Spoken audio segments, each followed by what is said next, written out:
शारदां देवी रामकृष्णं जगद्गुरुं पादपद्मे तयोः श्रित्वा प्रणमामि मुहुर्मुहुः।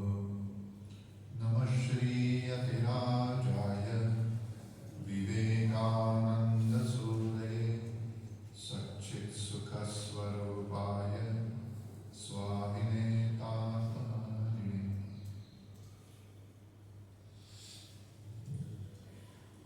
पूजनीय स्वामी आत्मश्रद्धानंद जी महाराज के चरणों में मेरे प्रणाम। और सबसे प्रथम मैं उन्हें धन्यवाद देना चाहता हूँ कि उन्होंने मुझे यहाँ पे बुलाया और एक प्रकार से मुझे एक मौका दिया कि मैं कुछ चिंतन कर सकूँ एक बहुत ही महत्वपूर्ण सब्जेक्ट पर, जो हमारे सभी के जीवन में एक इम्पॉर्टेंट प्रॉब्लम है, एक क्रूशियल प्रॉब्लम है, जो कि हम लोग हर रोज फेस करते हैं। सभी के जीवन में है, आपके और मेरे दोनों के, कि हमारी भावनात्मक स्थिरता को कैसे मेंटेन किया जाए। तो महाराज ने मुझे जब बोला कि हिंदी में बोलना है, तो अभी मैं तो साउथ में रहता हूँ, एक साल से थोड़ा ज़्यादा हो गया, इसलिए मेरी वैसे भी मेरी मातृभाषा तो हिंदी है नहीं, फिर भी मेरी हिंदी का जो भी ये था अभ्यास था, मायावती में रहते वक्त और कई और अन्य जगह पे रहते वक्त, वो भी कम हो गया था। तो महाराज ने कहा थोड़ा सा इंग्लिश मिक्स करके तुम बोल सकते हो। तो मैं ये परमिशन लेता हूँ आप लोगों से कि थोड़ा सा बीच बीच में इंग्लिश हम लोग यूज करेंगे। तो ये बड़ा ही महत्वपूर्ण टॉपिक है। ये पता चल रहा है कि आज का ये जो सभांगण है, ये जैसे पूरा भरा हुआ है, इससे पता चल रहा है कि हम सभी लोगों को भावनाओं से कितना परेशान होना पड़ता है, हमारी भावनाओं से। और उस परेशानी से जूझने के लिए हम सभी लोग आतुर है कि कोई ना कोई एक समाधान हमें मिल जाए। मैं भी हर रोज ये समाधान खोजते रहता हूँ कि मेरे भावनाओं को मैं कैसे स्थिर रख पाऊँ। ये प्रक्रिया है जो चालू रहेगी सभी के जीवन में, नित्य चालू रहेगी, जब तक कि हम पूरा उसमें सिद्धि प्राप्त नहीं कर लेते। क्योंकि क्या होता है, जैसे हम लोग देखते हैं कि भावनाओं का एक बच्चा है, उसको भावनाओं को रोकने की कोई जरूरत नहीं पड़ती। बहुत ही छोटा बच्चा है, वो गुस्सा हो या रोने लगे या हंसने लगे, उसकी सारी भावनाएं, उसकी जो भी क्रियाएं हैं, उसमें कोई किसी को आपत्ति नहीं होती एक छोटे बच्चे को। तो वैसे लेकिन वो थोड़ा बड़ा हो जाए और अगर वो वैसे ही अगर वो फ्रीली अपने इमोशंस को प्रकाशित करने लगे, दिखाने लगे, तो प्रॉब्लम होने लगती है वही बच्चा। तो वही हमको सीखना है कि क्या हो गया, जो एक बाल्यावस्था में मेरी जो भावनाएं थी, जब मैं वो एक्सप्रेस करता था, तो ना मुझे उससे दिक्कत होती थी, बच्चे को तो कोई दिक्कत नहीं होती। उसमें जो भी काम क्रोध आते हैं, उससे बच्चे को कोई दिक्कत नहीं होती, छोटे बच्चे को। लेकिन जैसे वो बड़ा हो जाता है, युवावस्था में जाता है, तो उससे दिक्कत होने लगी। और वो ये क्या है, तो वही हमको देखना है कि हम जैसे जैसे बड़े होते हैं, तो हमें हमारे भावनाओं से कैसे हैंडल करना है, उसको सीखना पड़ता है। ऐसा क्यों होता है? तो मैं आशा करता हूँ आप लोग सभी इस थोड़ी देर के लिए जो हम लोग इसके ऊपर बातचीत करेंगे, बड़ी ही श्रद्धा से सुनेंगे, क्योंकि श्रद्धा बहुत इंपॉर्टेंट है। जो भी हम काम कर रहे हैं यहाँ पे, अगर हम लोग श्रद्धा से करेंगे तो हमें उसका सबसे ज्यादा लाभ होता है। अगर हमारा उसमें श्रद्धा नहीं है, जब हम लोग किसी को भी सुनते हैं, हमारे कॉलेज हो, स्कूल हो या कहीं ऐसे प्रवचन में जाते हैं, और हम लोग अगर श्रद्धा से नहीं सुनते तो फिर उसका कोई फायदा नहीं है। और अगर श्रद्धा से सुनेंगे तो क्या होता है, एक पत्थर से भी हमको आवाज आने लगती है। जैसे मंदिर में जाते हैं, और जो आदमी सबसे ज्यादा श्रद्धा से एक पत्थर की मूर्ति के सामने नतमस्तक होके भक्ति भाव से उसको प्रणाम करके जो प्रार्थना करता है, वो प्रार्थना उसकी मान ली जाती है, प्रार्थना सैंक्शन हो जाती है। और क्या होता है, हम लोग वही श्रद्धा हम हमारे सामने जो हमारे टीचर्स है उनके प्रति भी रखें, तो हमारे टीचर्स से जो ज्ञान आएगा हमें, वो ज्ञान भी सबसे सर्वोत्तम अगर वो श्रद्धा नहीं रख पाए, जैसे हम मंदिर में गए और श्रद्धा नहीं रखी, जैसे ही प्रणाम करके आए एक मूर्ति के सामने, तो क्या वो फायदा कुछ नहीं हुआ। ऐसे ही हमने जस्ट एक फॉर्मेलिटी की प्रणाम कर, वैसे ही मैं आशा करता हूँ आप सभी से कि आप लोग श्रद्धा से सुनेंगे कि जैसे इसका लाभ आपको सबसे ज्यादा होने वाला है, ये श्रद्धा रखिए इसके। तो क्या है कि जैसे एक बच्चा है, जैसे पैदा होने के बाद उसको भावनाओं से कोई समस्या नहीं है। जैसे एक शेर है, तो वो जब बच्चा है शेर का, तो वो खेलता है अपने दूसरे भाइयों से, और उनका जब ये प्रैक्टिस होती है, दोनों की जो लड़ाई होती है, दो बच्चे शेरों के, तो उससे कोई एक दूसरे को आहत नहीं होते, उससे कोई खरोच भी नहीं आता, वो नाखून नहीं निकालते, वो अपने दांत जो है वो अपने भाई के ऊपर नहीं लगाते। लेकिन जब शेर 3 साल का हो जाता है, वो शेर को क्या है, 3 साल का होने के बाद उसकी माँ जो है वो धीरे धीरे उसको अलग करना शुरू करती है और उसको अपनी अपनी शिकार करनी है। तब वही भाई क्या होता है, देखिए, जिस भाई के साथ जो वो 1-2 साल पहले वो बहुत ही लड़ाइयाँ करता था, उसके साथ खेलता था, उसका नाखून जब उसको नहीं लग रहा था, लेकिन अब क्या होता है, अब उसको उस शेर को जब बड़ा हो गया वो, अभी उसी भाई को वो अपने टेरिटरी से बाहर हकाल फेंकता है, उससे झगड़ा करके उसको अपना पावर दिखा के वो उसको अपने टेरिटरी से बाहर कर देता है। तो देखो, जैसे कि वही भावना थी, दोनों जब लड़ रहे थे, लेकिन वो भावना तब एक दूसरे को कष्ट नहीं दे रही थी, लेकिन जब बड़े हो गए तो वही भावना एक दूसरे को कष्ट देने लगी। वैसे ही हमारा होता है कि हमारी जो भी भावनाएं हैं वो हमें बड़ा होने के बाद वो कष्टप्रद हो जाती है। क्यों हो जाती है, यही हमें सीखना है।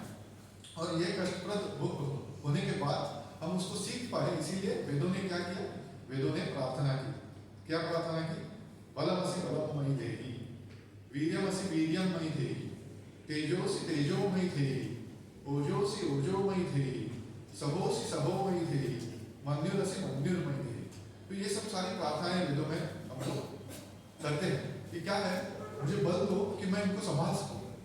ये सारी भावनाओं को संभालने के लिए मुझे बल चाहिए, क्योंकि अब क्या होता है कि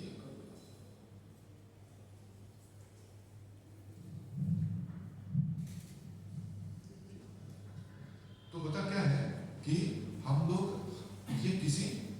ये बल किसके लिए चाहिए हमें, तेज ऊर्जा, ये किसके, जैसे कि हमने प्रणाम मंत्र शुरू में कहा कि क्या, स्वामी ने तापहारिणी, हमने कहा स्वामी ने तापहारिणी, स्वामी विवेकानंद जी से हमने प्रार्थना की कि आप कौन हैं स्वामी जी, आप तापहारिणी, आप तापों को नष्ट करने वाले हैं। तो ये ताप कौन से है, हमारे जीवन के सभी के जीवन में जो ताप है वो त्रिविध ताप। कौन से ताप है, एक है आध्यात्मिक ताप, एक है अधिभौतिक ताप, और तीसरा है अधिदैविक ताप।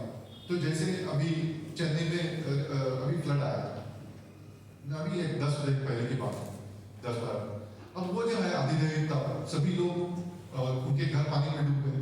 हाँ, बहुत सारा चेन्नई का, तमिलनाडु का जो भाग था, भूभाग था, वो पानी में डूबा हुआ था। अब ये जो दैवीय आपत्ति, तो ये उसको बोलते हैं अधिदैविक ताप। ऐसे बहुत सारे हैं, भूकंप आया, कुछ भी हो, ऐसे बहुत सारे उदाहरण। अब अधिभौतिक ताप भी दूसरे भूतों से हमें ताप हो जाता है, कोई सांप ने काट लिया, कोई किसी कुत्ते ने काट लिया, और भी कोई ऐसे कष्ट होते हैं।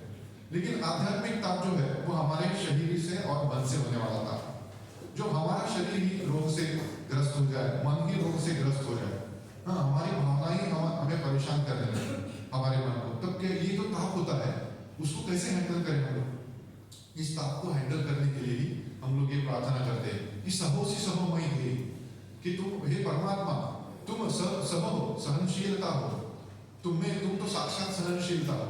उसको सहन कैसे करूं मैं इस ताप, कि मेरी ही शक्तियां जो है मेरे अंदर, भावनाएं क्या है, शक्तियां हैं, ये क्या कर सकती हैं, अगर इसको सही इस्तेमाल करो तो मेरे अंदर जो दिव्य शक्तियां हैं, एक इंसान के अंदर असीम शक्तियां हैं। स्वामी जी कहते हैं कि एक इंसान, उसके पीछे असीम शक्तियों का सागर है।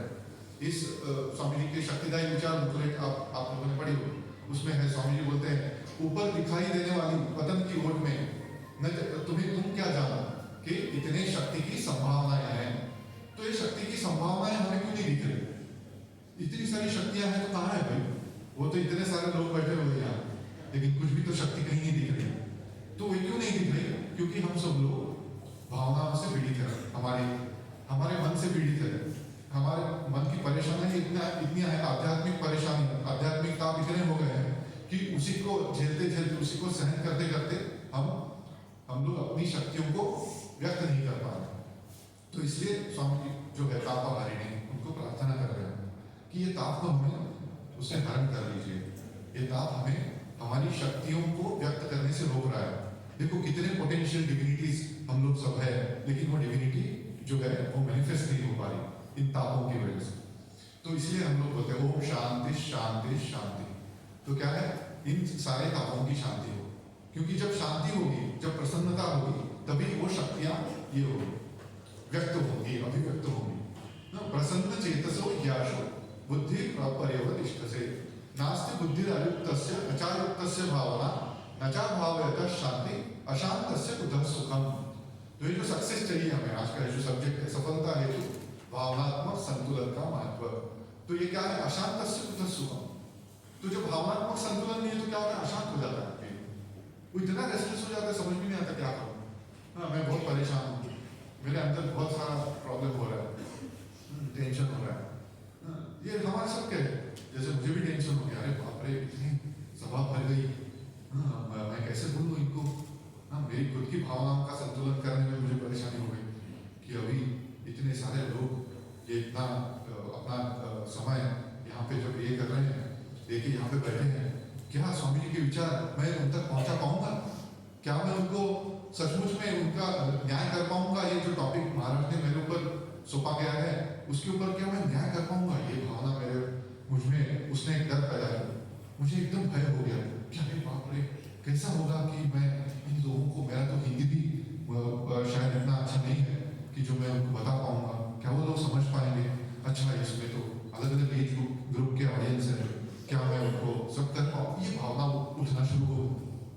तो उसको उठने के बाद क्या होता है, एक हम लोग क्या करते हैं, जब अगर मैं संभाल नहीं पाऊंगा उस भावना को, तो क्या होगा कि भयंकर ये हो जाए। क्या होता है, ध्याय तो विषयांकुंसा संगस्तेषु को जाए संगात संजायते कामः कामात् क्रोधो विजायते क्रोधात् भवति सम्मोहः सम्मोहात् स्मृति विभ्रमः स्मृति भ्रंशात् बुद्धिनाशो बुद्धिनाशात् प्रणश्यति। तो क्या होता है कि मेरा ध्यान विषयांकुंसा हो जाएगा, कि मैं भय से ये हो जाऊंगा कि बाप रे इतना सारा ऑडियंस है, फिर मैं उनको क्या बताऊं, फिर मैं कैसा होगा, फिर ये कैसा होगा, फिर ये रिकॉर्डिंग अच्छा होगा कि नहीं, फिर वे लोग सुन पाएंगे कि नहीं, समझ पाएंगे। ये सारे ऐसे सारे विषयों का चिंतन एक तरीके से विषय है जो भोग विषय नहीं है, लेकिन इसका भी एक विषयों का ही एक सारा जंजाल है।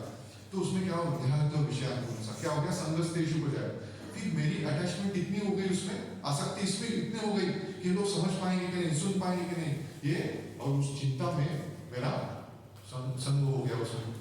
और संघात संजायते कामः, अब मेरा जो कामना है कि इनको समझना चाहिए, उनको मेरी बात अच्छे से क्या, मैं हिंदी अच्छे से मैं हिंदी बोल पाऊँ, ये सारी जो मेरी कामना इतनी बढ़ गई इसमें, सफल नहीं हो पाएंगे क्योंकि माइंड रेस्टलेस हो गया। अब माइंड रेस्टलेस होने के बाद क्या हुआ कि कामा क्रोध भी जाए। तो क्रोध आ रहा है कि क्यों नहीं बोल रहे, क्यों लोगों को समझ नहीं आ रहा है मेरी बात, क्यों लोग सुन नहीं रहे, क्यों हलचल कर रहे हैं, क्यों लोग इतना ध्यान से देख नहीं रहे मेरी तरफ, क्यों एकाग्र होकर नहीं सुन पा रहे, क्यों मैं इतना यहाँ पे चेन्नई से आ रहा हूँ, फिर भी यहाँ पे लोग यहाँ पे क्यों अच्छे से बैठ के एकाग्र होके एकदम स्थिर बैठ के एकदम सीधा बैठ के क्यों नहीं सुन। तो क्रोध आ गया, हाँ, कामात् क्रोधो भी जाए। फिर क्या हुआ, क्रोधात् भवति सम्मोहः, फिर वो क्रोध इतना हो जाएगा कि क्यों नहीं सुन रहे, तो क्रोध में सम्मोह हो गया। फिर मैं सब सारी बातों को भूल जाऊँ कि अरे ये क्या था, क्या बोलना, किस लिए आए, क्या कहाँ से आए, सब आदमी संभ्रम हो जाता है। तो क्या कर बैठेगा, कोई गारंटी नहीं है ऐसे गुस्से में, होता है ना। जैसे महाराज ने अभी शुरुआत में इंट्रोडक्शन में कहा कि ऐसे हो जाता है कि कुछ एक बाइक नहीं मिली, महाराज जी ने उदाहरण दिया कि बाइक मिल गया आत्महत्या कर, तो ये गुस्सा है कि मुझे बाइक क्यों नहीं मिली। तो वो किसी ऊपर गुस्सा तो नहीं निकाल सकता है, तो वो खुद के ऊपर गुस्सा निकाल, तो ऐसा हो जाता है। क्रोधात् भवति सम्मोहः सम्मोहात् स्मृति विभ्रमः स्मृति भ्रंशात् बुद्धिनाशो बुद्धिनाशः। तो क्या हुआ, बुद्धिनाश हो गया उसका। बुद्धि जो है वो क्या है, वो माहौल की जैसे है, तो हाथी इतना बड़ा हाथी है, हाँ, और माहौल कितना सा छोटा सा है, उसके ऊपर बैठा हुआ है, उसको कंट्रोल कर रहा है।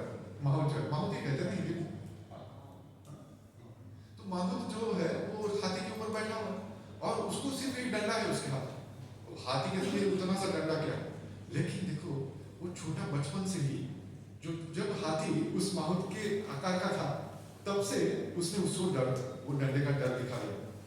तो वो उसके दिमाग में क्या है अभी, उसके दिमाग में ये नहीं है कि मैं बड़ा हूं और माहौल इतना सा है मेरे साथ, उसके दिमाग में बचपन की छवि है कि ये माहौल को मुझे डरना है क्योंकि ये तो मेरा ये है, मेरा मालिक है जो भी है। तो अब क्या वो डर रहा है, परमानेंटली उसके बीच में डर बैठ गया कि ये कोई दूसरा और भयंकर है, तब ये माहौल कंट्रोल कर पा रहा है उसको। वैसे ही हमारा भी है, हमारी बुद्धि क्या करता है, इतनी सी है, लेकिन मन और इंद्रियां इतनी शक्तिशाली है, वो क्या नहीं कर सकते। बुद्धि क्या है, बुद्धि उसके सामने कुछ भी नहीं, वो तो बस डिसीजन देगी ना। बुद्धि तो बैठी हुई है यहाँ पे, जैसे समझो मैं यहाँ पे, आप लोग सब है इतने बैठे हुए, मैं यहाँ पे बैठ के आप लोगों को आदेश दूं, जाओ यहाँ पे, यहाँ से जाके ऐसा ऐसा काम करो, हाँ यहाँ पे जाके 10 मिनट में इतने हजारों गड्ढे खोलो, ऐसा अगर मैंने आदेश दे दिया, हाँ तो मेरा क्या है उसमें, मेरी क्या उसमें शक्ति है, मैंने तो सिर्फ आदेश दिया आपको ये करने का, शक्ति तो आपकी लगने वाली है, आप सभी लोग दौड़ेंगे और सब लोग उतने गड्ढे खोलेंगे या जो भी काम है, जो कठिनाई का काम है वो मैंने जो सौंपा हुआ है वो किया, तो उसमें मेरी क्या शक्ति हुई, मेरी तो शक्ति सिर्फ एक आदेश की थी। लेकिन आप अगर वो मानना नहीं मानना, वो तो इंद्रियों के ऊपर है, वो तो मन के ऊपर है, अगर नहीं मानेगा तो वही मन भयंकर हो जाएगा बुद्धि के लिए हैंडल कर। अगर समझो आप ही लोग जो आदेश मानने वाले लोग हैं आज, जो एक आदेश से, जैसे राजा महाराजाओं ने एक आदेश देने से पूरी सेना टूट पड़ती थी और विजय लेके आती थी, वही सेना अगर उलट जाए तो एक राजा क्या करे, एक राजा बिल्कुल नहीं कर सकते। तो वैसे ही ये इंद्रिय और मन इतने शक्तिशाली है, अगर वो उलट जाए तो क्या हुआ, बुद्धि नष्ट होती है, जो भगवान बोलते हैं क्या होता है, विनश्यति सम्मोहा स्मृति विभ्रमः स्मृति भ्रंशात् बुद्धिनाशः बुद्धिनाशात् प्रणश्यति। जब वो राजा का ऑर्डर वहां पे मानने वाला प्रजा जो है उसने मना कर दिया और वो राजा के ऊपर उलट गया, तब बुद्धिनाशात् विनश्यति, तो उस राजा का विनाश हुआ। तो वो राजा कौन है, यहाँ पे अंदर जो बैठा हुआ है, जो हमारा हम आत्मा है, वो क्या, आत्मानं रथिनं विद्धि, जो उपनिषद बोलता है कि आत्मानं रथिनं विद्धि, वो जो रथी है वो अंदर बैठा है। अब वो क्या है, उसको तो ये सारी इंद्रियां, सारा मन क्या है, लगाम है उसका, हाँ मना प्रग्रह में रथ, हाँ बुद्धि तो सारथी विद्धि। अब ये बुद्धि जो है सारथी है, अब वो सारथी जो है वो घोड़ों को ये कर रहा है, सारी इंद्रियां इतनी चपल है, इतनी शक्तिशाली है, वो दौड़ रही है चारों तरफ से, वो घोड़ों को कौन संभालेगा भाई, एक लगाम है इतना सा लगाम। लेकिन वो ये घोड़ों को बचपन से ट्रेन किया, इसलिए वो संभाल पाते हैं। वैसे ही तुम लोग अगर बचपन से ट्रेन हुए ना तभी संभाल पाए अपने आप। बचपन से अगर ट्रेन नहीं हुआ तो क्या हुआ, फिर वो आउट ऑफ कंट्रोल हो गई, इमोशंस, भावनाएं आउट ऑफ कंट्रोल हो गई, क्योंकि आदत ही नहीं थी हमें संभालने की, हमने कभी पता ही नहीं हमको, हमने कभी ध्यान ही नहीं दिया। ऐसे जब प्रवचन होते थे स्कूल में, कॉलेज में, तो हमने कभी हम हंसते रहते थे उस प्रवचनों में, हम बैठ के ऐसा मजाक उड़ाते थे। फिर पास वाले मेरे दोस्त से मैं उससे जोक करता था, उस प्रवचनों को मैंने कभी सुना ही नहीं ठीक से कि वो क्या बोल रहे थे और उसका क्या हेतु था, उसका मेरे जीवन में क्या लाभ था, इसके ऊपर मैंने कभी चिंता ही नहीं की। और मैं उस समय बहुत खेल में ये था, है ना, क्या बोलते हैं, बाल्यस्तावत् क्रीडासक्तः, क्या बोलते हैं शंकराचार्य, जो बाल होता है तो उसको क्रीड़ा सकता है, उसको बस खेलना कूदना है, उसको भावना में क्या है, वो भावना क्या चीज है उसको पता ही नहीं, माइंड मेंटल जो प्रॉब्लम्स है, मेंटल टेंशन है, वो तो उसको पता है। बाल्यस्तावत् क्रीडासक्तः तरुणस्तावत् तरुणीरक्तः, क्या बोलता है, वो तरुण जो है, युवा जो है, वो किसके ऊपर आसक्त है, वो तरुणी के ऊपर आसक्त है। शंकराचार्य बोलते सभी युवा अवस्था में क्या है, बस दूसरा कोई काम ही नहीं, एक युवा का, हाँ युवक का बस युवती के प्रति आकर्षण और युवती का युवक के प्रति आकर्षण, दोनों के लिए बस एग्जाम्पल एक जेंडर का दिया हुआ है, ये दोनों का प्रॉब्लम है। तो बाल्यस्तावत् क्रीडासक्तः तरुणस्तावत् तरुणीरक्तः, हाँ वृद्धस्तावत् चिंतामनः परमे ब्रह्मणि गोपी न रमणः। तो क्या बोलते हैं, जब तरुण हो गया तो युवक है तो युवती के पीछे, युवती है तो युवक के पीछे, 24 घंटा वही, हाँ भावनाओं का आउट ऑफ कंट्रोल चल गया। अब क्या, वृद्ध हो गया, अब उसने ऐसे ही सब इसी में सारा जीवन काट दिया। अब वृद्ध होने के बाद उसको चिंता मन हो गया, क्योंकि सारा जीवन तो इसी में कट गया ना, भावना का संतुलन हो गया। तो अब वो तो प्रवचन में सुनने की बातें हैं, उसको तो हमने कभी सीरियस ना कभी सीखा ना कभी सुना ना कभी उसको ये किया एग्जीक्यूट किया। तो बस सुनते सुनते हम लोग ये हो गए, वृद्ध हो गए, अभी तो बाल भी पक गए, सारा जीवन ऐसे ही हो गया। फिर वृद्धस्था चिंता।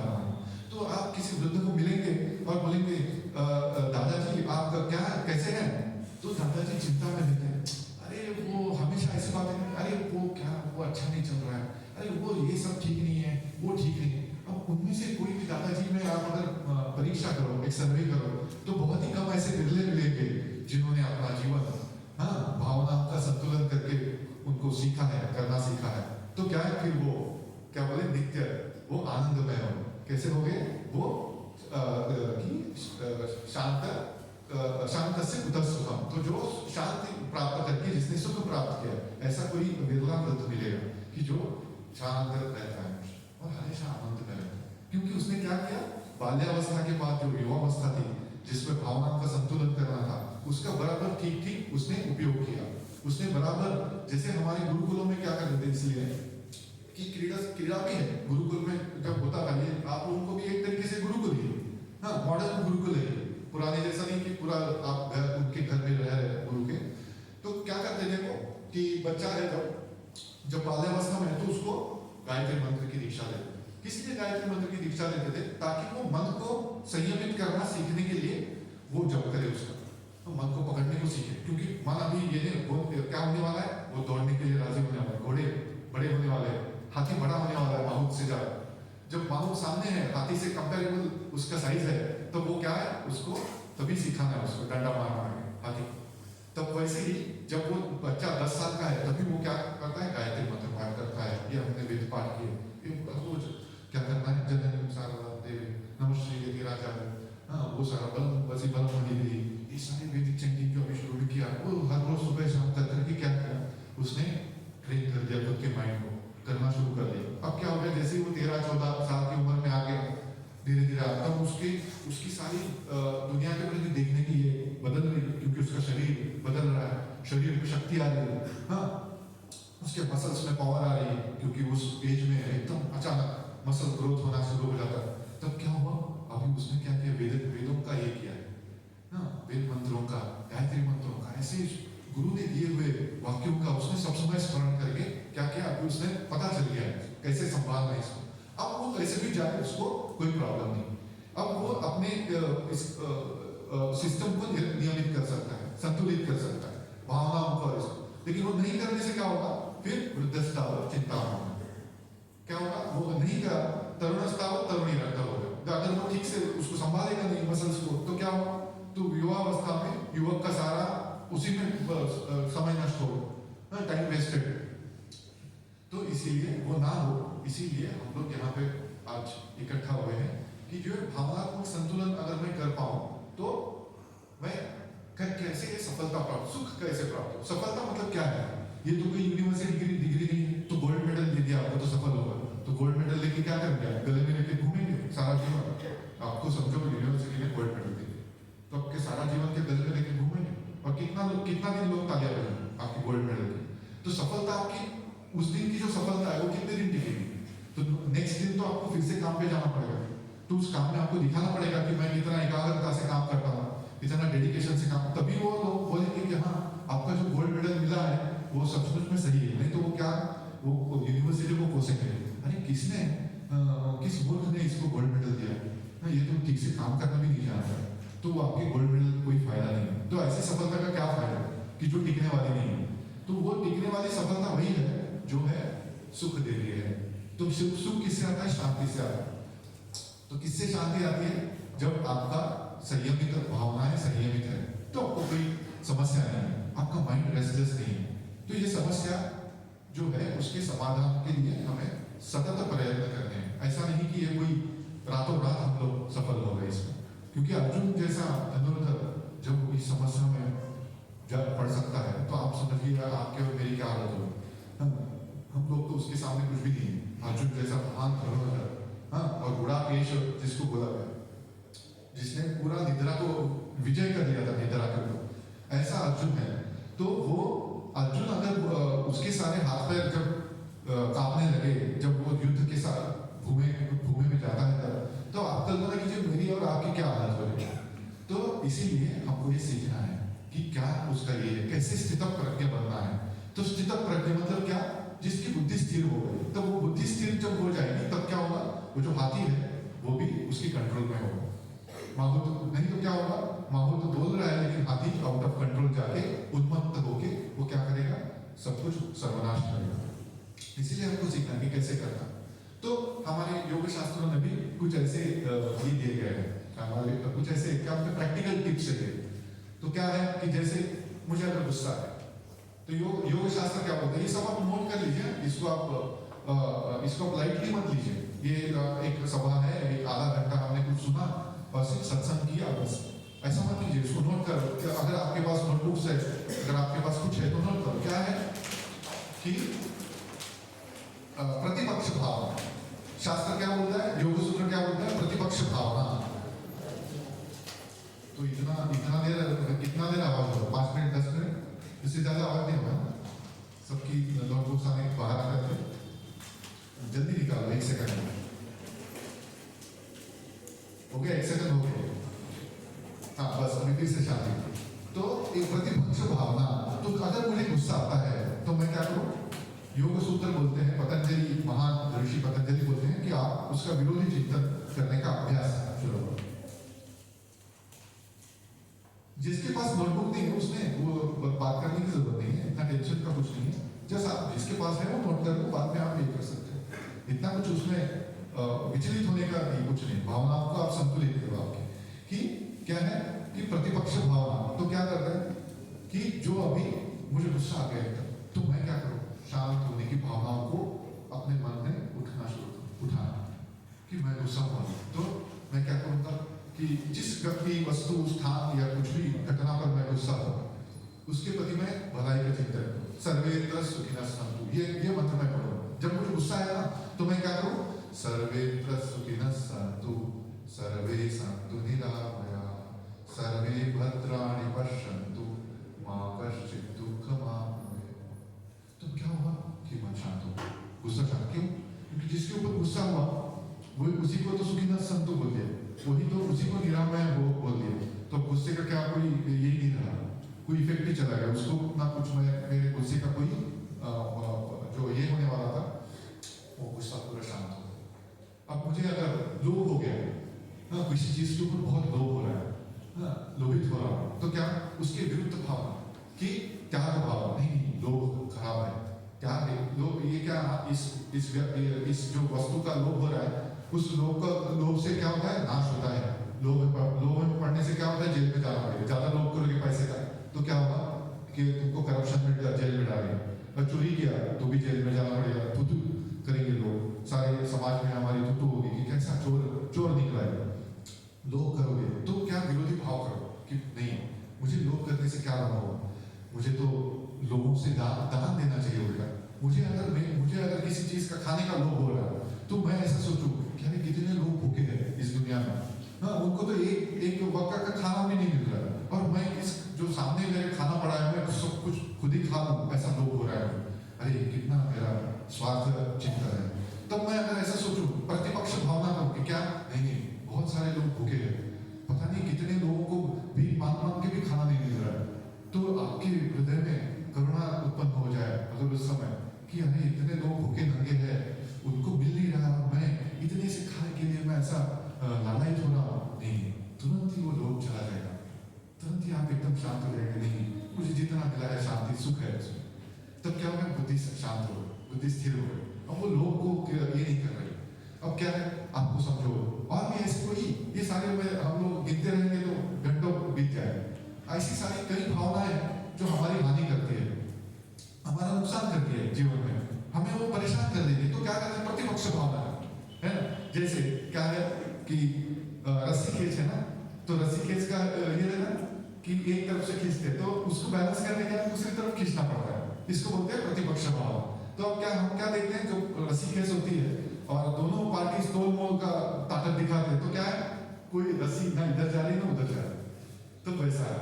तो वैसा हम लोग उसके ऊपर स्थिरता प्राप्त कर सकते हैं। अगर दोनों तरफ से जोर एक ही समान जोर लगा सके तो क्या हो सकता है कि स्थिरता प्राप्त हो।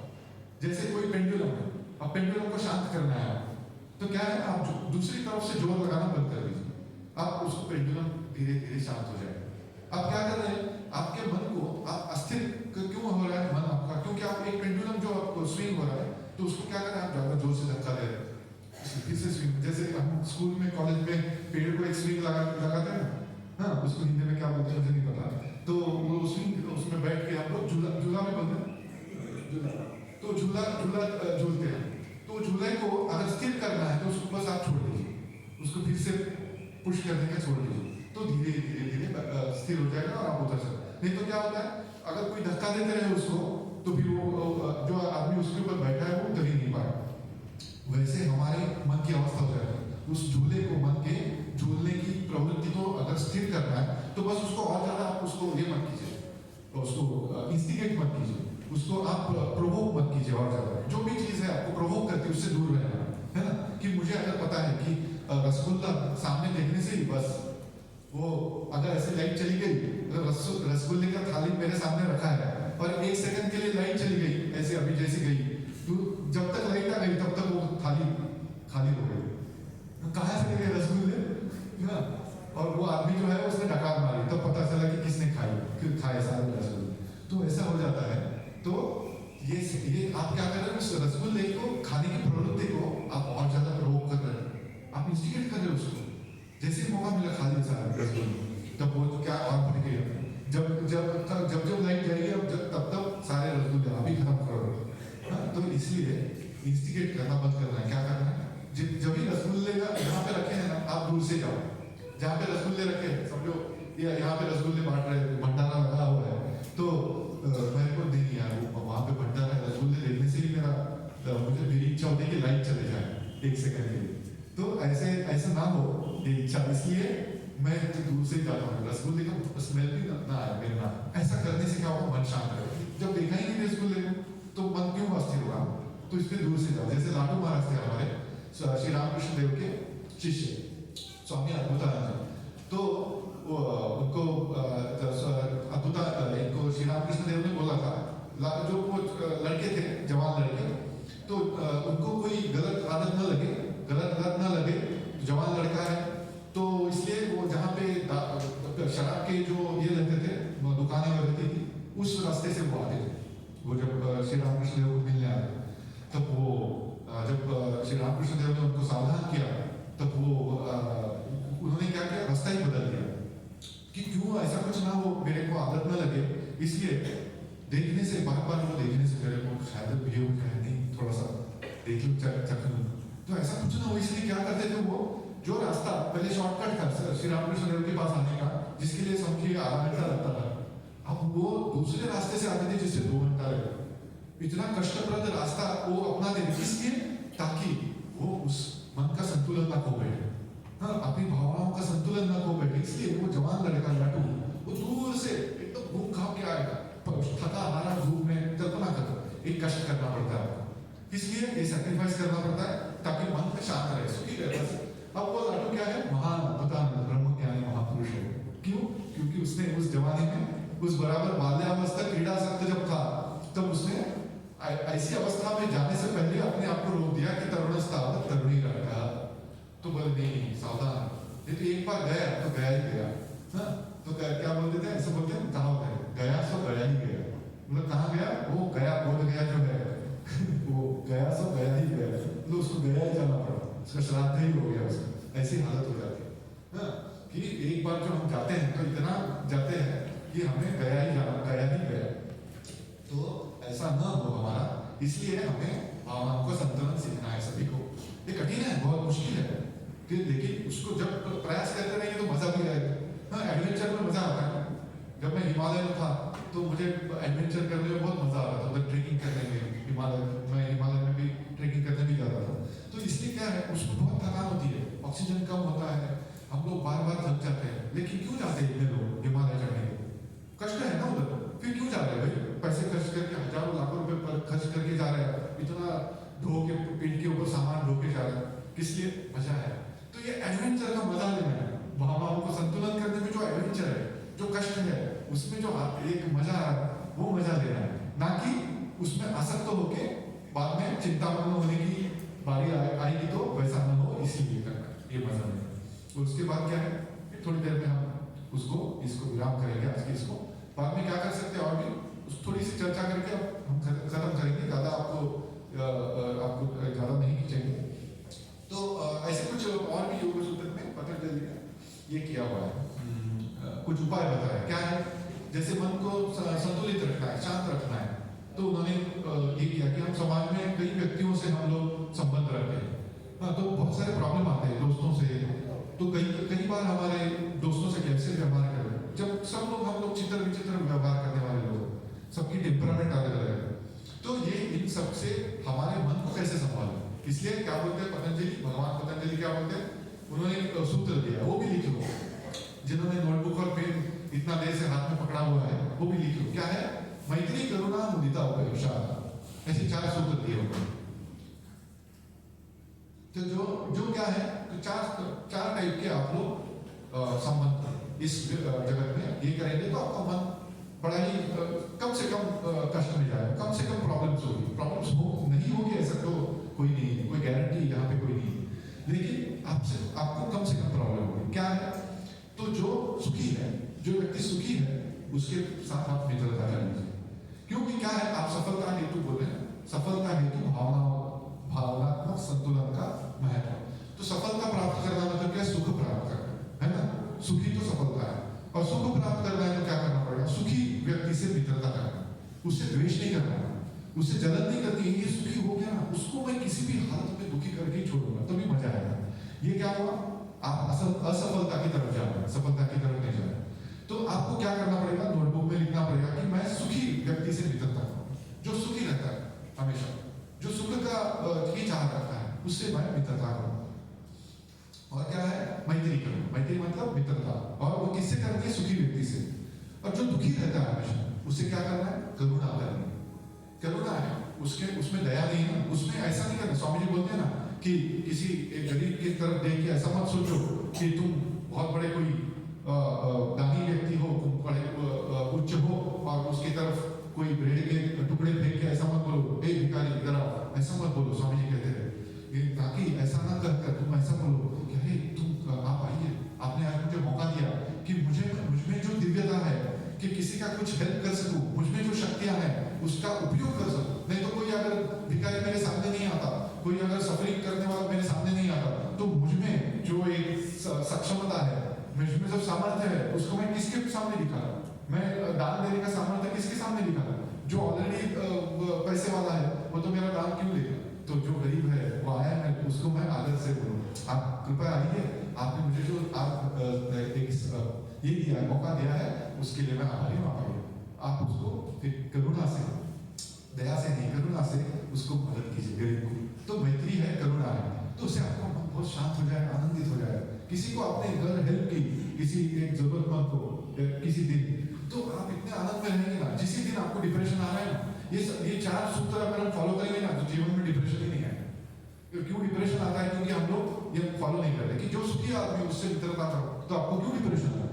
आपके सारे दोस्त जो है, सुखी दोस्तों में आप उठना बैठना कर रहे हैं, कभी दुख का कोई सवाल ही नहीं है।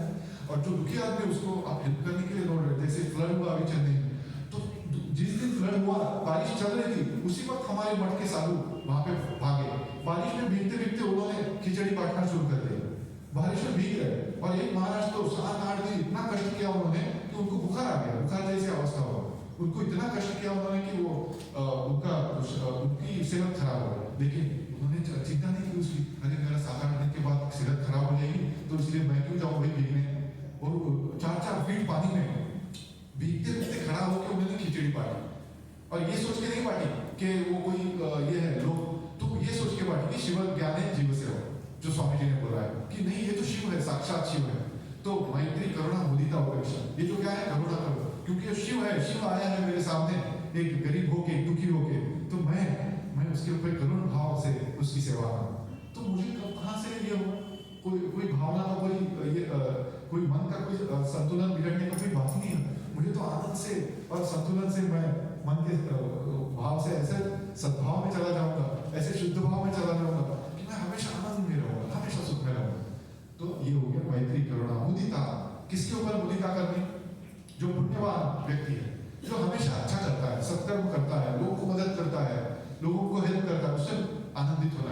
हाँ, उससे दुखी नहीं होना है। कोई अच्छा काम कर रहा है तो हम क्या करते हैं ना, ज्यादातर कोई अच्छा काम, कोई सफल हो गया तो हम लोग दुखी हो जाते हैं। हम लोग तुरंत सोचने लगते हैं इसको ये क्लास में फर्स्ट कैसे आया, जरूर कुछ ना कुछ कॉपी करके आया होगा, जरूर कुछ ना कुछ गड़बड़ किया होगा, या टीचर के साथ उसने दोस्ती करके कुछ किया होगा। तो हम लोग उसकी जगह करते हैं, उसको कैसे हम लोग नीचे खींच सके। तो बोलते हैं ना, स्वामी जी बोलते हैं हमारे भारतवर्ष में, हमारे भारतीयों का ये सबसे बड़ा दुर्गुण क्या है कि हमारे ही भाई बहनों के प्रति हम लोग ईर्ष्या करते हैं कि ये कैसे असफल हुए, उसी के स्वप्न देखते हैं कि मेरा भाई या मेरी बहन या मेरा दोस्त कैसे असफल हो जाए। तो ये हमारा जो ये है कि जो पुण्यात्मा है, जो सफल हो रहा है, जो अच्छा काम कर रहा है, उसको देख के हमेशा आनंद करो। अरे अच्छा कर रहा है तो उसका प्रचार करो, उसका सबके सामने बताओ, अरे उसने अच्छा काम किया है ना, उसके तारीफों पे पहाड़ चढ़ाओ उसके कि तो क्या होगा, तो उसको लगेगा। हम क्या करते हैं, उल्टा क्या करते हैं, जो पापी लोग हैं उसकी तारीफें करते हैं, हाँ, उसके बड़े बड़े उनको माला पहनाते हैं पापी लोगों को। इसलिए क्या होता है, उनको लगता है हाँ पाप करना है अच्छा, और वो ज्यादा पाप करते हैं। वैसा नहीं करना है। तो पुण्यवान लोगों को आपको ये करना है, माला लगाना है। और पापी को क्या करना है, उपेक्षा, उसकी उपेक्षा करनी, उसको माला पहनाने के लिए, उसकी तारीफें करने के लिए तो क्या होगा, वो तो और पापी हो जाएगा, वो आतंक मचा देगा समाज में, वो आपका जीवन नष्ट कर देगा, वो आपका आना जाना मुश्किल कर देगा। अगर आप उससे दुश्मनी कर लोगे, आपको उपेक्षा करनी, दुश्मनी नहीं करनी पापी से। पापी से आपको दूर रहना। जो आदमी जिसको नोटोरियस बोलते हैं, जो आपको सब कुछ भी कीजिए उसको कष्ट नहीं देना आता है, ऐसे व्यक्ति को से आपको दूर रहना है। हाँ, तो ये सारे फॉर्मूले जो है हमारे शास्त्रों ने बताया, लेकिन हम कहाँ शास्त्र पढ़ने कहाँ करेंगे। बाल्यस्ताव क्रीड़ा सत्ता, हमको तो बस खेलना है, कितने दिन खेलते रहेंगे ना, फिर खेलने की उम्र फट से चली जाएगी और फिर हमारा जो भावनाओं का संतुलन है वो खो बैठेगा। और एक बाइक के लिए, जैसे महाराज जी ने बोला इंट्रोडक्शन में, कि एक बाइक के लिए आत्महत्या करनी पड़ी, या हम लोग ऐसे ऐसे पेपर में भयंकर न्यूज सुनते हैं, जब हम लोग पढ़ते हैं तो हमको ऐसा आश्चर्य होता है कि क्या सचमुच में ऐसा हो सकता है, असंभव ऐसा लगता है कि क्या कोई किसी ने क्या किया, तो जो डिलीवरी बॉय होता है अमेज़न का, तो वो डिलीवरी बॉय को मार दिया। किसने? क्योंकि मोबाइल ऑर्डर किया था उसने, और वो डिलीवरी बॉय मोबाइल देने आया, लेकिन वो मोबाइल के पैसे देने नहीं थे उसके, उस लड़के के पास मोबाइल के, जो कैश ऑन डिलीवरी होता है, तो पैसे नहीं है। तो क्या किया उसने, वो मोबाइल तो चाहिए लेकिन पैसे नहीं है उसको देने के लिए, तो उसने डिलीवरी बॉय को मार दिया। ऐसी घटना मैं पढ़ रहा हूँ आजकल। तो ये देख के आश्चर्य होता है, असंभव लगता है, मुझे तो विश्वास ही नहीं होता ऐसा कि एक मोबाइल के लिए कोई जान दे, तो मोबाइल किसी को मांगूंगा ही वो दे देगा, तुमको ऐसे ही दे देगा, मारने का क्या जरूरत है। लेकिन क्यों हुआ, क्योंकि क्रीड़ा सकता है, बाल्यस्ताव क्रीड़ा सकता था, उसने सोचा ही नहीं कि क्या करना है, कैसा मंत्र पाठ करो, कैसे प्रवचन को सुनो, कैसे टीचरों के पास जाओ, कैसे सत्संग करो, कैसे अच्छे दोस्त बनाओ, हाँ, मैत्री करो, किससे मैत्री करो, किससे करुणा करो, किससे मुदिता करो, किससे आनंद करो, किसके साथ, और किसकी उपेक्षा करो, ये नहीं सीखा उसने। ये फॉर्मूला नहीं सीखने से क्या हो गया, सब पूरा फॉर्मूला गोलमाल हो गया, और लाइफ का गोलमाल कहाँ गया, अभी लाइफ इम्प्रिजनमेंट में गया। वो जो था वो, उसको मोबाइल तो चला ही गया उसका, अभी उसका वो खुद भी मोबाइल नहीं है, अभी जेल में वो इमोबाइल हो गया वो आदमी बोलते हैं इमोबाइल मतलब क्या, अब वो कहीं नहीं जा सकता, जेल में बंद है वो ना, कानकोट है। ऐसे मूर्ख लोग क्या होते हैं कि बुद्धस्तव चिंता मना परमे ब्रह्मणि गोपीधर, जो ब्रह्म है, ब्रह्म मतलब क्या है, कोई हम लोग इसकी बातें करते हैं ना, ब्रह्म मतलब कोई फिलोसॉफिकल चीज है, ये हमारे पहुंच की चीज नहीं है ब्रह्म, वो नहीं है। ब्रह्म वही है, शांति, परम शांति, इसको ब्रह्म है। जब शांत हो गए, परम शांत है हम लोग, तो हमें ब्रह्म ज्ञान हो गया। कैसे कि उसको कुछ चाहिए ही नहीं, उसके जीवन में कुछ, वो उससे तमस नहीं है, उसका मतलब ये नहीं है कि तामसिक हो जाओ, पिठल हो जाओ, आलसी हो जाओ, नारायण हो जाओ, वो उसका मतलब नहीं है ब्रह्म ज्ञान का मतलब। कि क्या ब्रह्म ज्ञान नहीं, तो तुम लोग बोलते ना, अरे मुझे ब्रह्म ज्ञान हो गया है, क्यों नहीं, मुझे अभी कुछ करने की इच्छा ही नहीं है। नहीं, वो आलस है, ब्रह्म ज्ञान नहीं है आपका, वो आपका तमस है, वो आपकी वो निठल्ला होना। तो वैसा नहीं बनना है, हमें पहले कर्मठ बनना है, हमें उसको पहले कर्म से हमारे आलस को जीत के फिर बाद में शांत होना। जब क्या होता है, जब एक कर्म के एक प्रखर कर्म के इसके बाद जब शांति आती है, तो वो असली शांति है, सच्ची शांति है। और तभी उसी को समाहिता बोलते हैं कि क्या बोलते हैं कि समाधान होता है, उसको समाधान, चित्त समाधान। तो वो अवस्था प्राप्त करनी है और उसी के बाद हम लोग उसका परम संतुलन प्राप्त हो जाएगा भावनाओं का, कि जिसके बाद हमें फिर हमारा मन कभी भी विचलित नहीं होगा किसी से। एक बार वो अवस्था प्राप्त करने के बाद वो बोलते कि भगवान क्या बोलते हैं, यद लब्ध्वा च अपरम लाभम मन्यते न अधिकम ततः। मैं खत्म कर रहा हूँ थोड़ी 2 मिनट के लिए। यद लब्ध्वा च अपरम लाभम मन्यते न अधिकम ततः यस्मिन् स्थितो न दुःखेन गुरुणापि विचाल्यते। क्या बोलते भगवान छठवें अध्याय में कि जो प्राप्त होने के बाद और कुछ प्राप्त करने का नहीं रहता, यद लब्ध्वा च अपरम लाभम मन्यते न अधिकम, और कुछ रहता ही नहीं। क्या है वो? ऐसी अवस्था है कि जिसमें यस्मिन् स्थितो न दुःखेन गुरुणापि विचाल्यते। आपके ऊपर अगर दुखों का पहाड़ भी आके टूट पड़ा तो भी वो शांत रहता है, वो मन विचलित नहीं हो, उसकी भावनाओं को कुछ ये नहीं हो। तो हमारे शरद महाराज जो थे स्वामी शारदानंद जी, जो स्वामी जी के गुरु भाई, वो एक बार नौका में जा रहे गंगा में, तो गंगा में ही आया, तूफान आया और गंगा की जो लहरें इतनी उठी कि नौका पूरी ऐसी हिलने लगी। तो लोग एकदम तितर बितर हो गए, जैसे हम लोग सब होते हैं।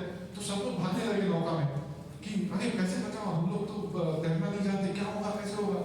तो शारदानंद जी महाराज जो है वो उनका एक क्या था, उनकी एक विशेषता है सानिध्य में कि वो कितनी भी कठिनाइयां हैं वो शांत है। उनके हाव भाव में ऐसा कुछ भी नहीं दिखेगा कि उनमें कुछ विचलित हुए हैं, और वो सचमुच में विचलित नहीं होते थे। ऐसा नहीं वो दिखा रहे हैं तो विचलित ही नहीं होते थे। तो वो एक आदमी गुस्सा हो गया उनके कि क्या है ये आदमी ऐसे बैठा हुआ है, हम लोग डूबने के चक्कर में है अभी पानी में, और ये शांति से वो हुक्का के कुछ ऐसे तंबाकू पी रहे हैं। तो वो बहुत गुस्से से उनको डांट दिया उसको कि आपको कुछ शर्म है कि हम लोग, हमारे नाम यहाँ पे ये खा रही है और आप शांति से बैठे हुए। तो शारदा थी वो तंबाकू को ये करके शांति से उनको पूछे, तो अच्छा तो आपका मतलब है कि ये नाव डूबने से पहले ही मैं पानी में छलांग लगा के मैं डूब जाऊं, अभी तो नाव डूबी नहीं है तो उससे पहले ही मैं परेशान हूं। तो ये उनका जो मन का संतुलन था ब्रह्म का। तो यह लब्ध्वा अपरम लाभम मन्यते न यस्मिन् स्थितो न दुःखेन गुरुणापि। अभी अगर मृत्यु भी है सामने, उनको दिख रहा है कि मैं गंगा में डूब जाऊंगा, तो भी वो शांति से, मैं पहले क्यों कूद जाऊं, जब मृत्यु आए तब आने दो, तब मैं उसको फेस करूंगा। अब मैं पहले से उससे परेशान होकर पहले ही कूद जाऊं, अगर कहीं आग लगी है तो मैं पहले आग में कूद जाऊं कि मैं आग को बुझा नहीं सका हूं, इसलिए तो ये मूर्खता क्यों करूं। तो इसलिए वो ये स्वामी जी भी कभी कभी डांटते थे कि शारदानंद जी महाराज को एक ऐसा एक घटना है, उसको बता के मैं इसको विराम देता हूँ। तो एक बार स्वामी जी बेलूर मठ में थे और किसी कारण स्वामी जी बहुत गुस्से आते थे। अब ये स्वामी जी जब गुस्सा होते थे, ऐसा नहीं कि वो भावनात्मक संतुलन खो दे के गुस्सा हो, कि स्वामी जी तो समाधिवान पुरुष है, तो वो गुस्से को यूज करते हैं। जो योगी होता है वो क्या करता है, गुस्सा होता है लेकिन वो गुस्सा उसको यूज नहीं करता है, योगी उस गुस्से को यूज करता है। तो वो गुस्सा होकर डांट रहे थे शारदानंद जी महाराज, और शारदानंद जी महाराज उनके सामने चाय पी रहे थे, और चाय पीते हुए शांति से चाय के घूंट ले रहे। तो अभी ये स्वामी जी को गुस्सा, अब स्वामी जी का गुस्सा तुरंत शांत हो गया, और वो उसको उनको पूछ रहे कि हे शरद, बोले तुम्हारा रक्त किस चीज का बना हुआ है। वो एक मछली आती है वो गंगा में, जिसका खून जो है वो एकदम ठंडा खून रहता है, ऐसा ऐसी मान्यता है या ऐसा कहा जाता है। तो ये उस मछली के जैसा तुम्हारा खून है, तुम्हारा रक्त है, इसलिए तुम कुछ विचलित ही नहीं होते। मैं इतना डांट रहा हूँ और तुम शांति से चाय पी जा रहे। तो ऐसी अवस्था प्राप्त की थी उन्होंने कि वो विचलित नहीं होते थे। स्वामी जी डांट रहे हैं उनको, फिर भी वो शांति से चाय पी रहे हैं। तो स्वामी जी भी उनको अप्रिशिएट कर रहे हैं कि वाह शरद की ये स्थिरता जो है वो कितनी अद्भुत है। तो ये इस घटना का ये करके और इन सारे महान व्यक्तियों का स्मरण करके उनके चरणों में आदर पूर्वक प्रणाम अर्पण करके कि जिन्होंने ये स्थिरता प्राप्त की, भावनाओं के ऊपर पूरा संतुलन प्राप्त किया और हमारे लिए वो आदर्श जीवन का एक उदाहरण प्रस्तुत करके गए, सफलता का एक आदर्श, एक नया आयाम प्रस्तुत करके गए कि सफलता क्या है, असली सफलता, असली सुख क्या है, उसका एक जो नया उदाहरण दिया उन्होंने इन सभी हमारे ठाकुर उमा स्वामी जी डायरेक्टली सर्कल्स ने। तो उनके चरणों में प्रणाम करके और महाराज को पुनः अत्यंत सदय धन्यवाद कहता हूँ मैं पूजनीय आत्मश्रद्धा जी महाराज को कि उनका स्नेह मुझे अवैतुक स्नेह मुझे प्राप्त हुआ अद्भुत महाराज का। महाराज मुझे लगभग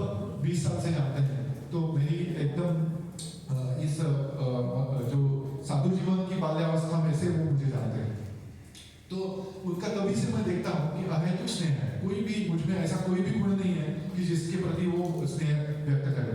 ऐसा मुझे खोजने के बाद भी नहीं मिलता कि मुझ में ऐसा कुछ है कि जिसकी वो प्रशंसा कर पाए, लेकिन फिर भी वो हमेशा मुझे प्रशंसा करते हैं, मुझे बढ़ावा देते हैं, मुझे इंकरेज करते रहते हैं, ताकि मैं कुछ ना कुछ मेरे अंदर के गुणों को बाहर निकाल सकूं। तो ये केवल उनकी करुणा है, केवल उनकी दया है जो मेरे ऊपर बरसती रहती है, और इसी की वजह से मैं आज यहाँ पे बैठा हूँ आपके सामने और मैंने कुछ विचार प्रस्तुत किए हैं।